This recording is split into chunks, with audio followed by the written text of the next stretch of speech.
Now let's take a look at figure 15-3 from Stallcup's Electrical Design Book, Volume 2.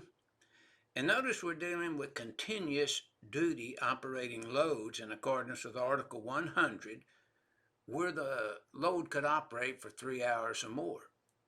Now, notice it's a feeder. So we're going to calculate the load the size the conductors say from 215.2A1A. Just calculate the load from the connected. And then notice 15.3, we're going to select the overcurrent device. So the conductor is brought along at 125%, and we'll derate the overcurrent device 80% by applying this rule, see. And then for the service equipment, 230.42A1 calculates the load, and the overcurrent device is selected from 230.90A. Now what do we have? We have a non-continuous load of 95 amp. We have a continuous load of 98 amp. We have 3 current carrying conductors. So we're not in any derating at all. We're not routing it through an ambient temperature of greater than 86 degrees Fahrenheit. So we fully comply with 310.16 in the NEC.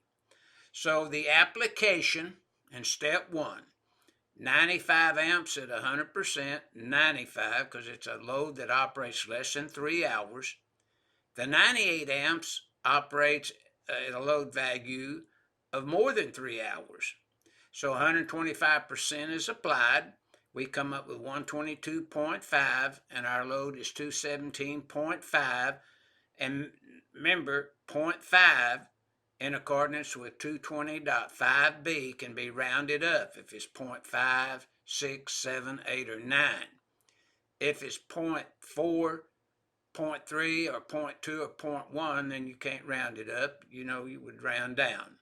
So that's 218 amps is the calculated load. And from there, we would select conductors and select the overcurrent protection device. But this figure 15-3 is just showing how the load is obtained based upon continuous and non-continuous duty.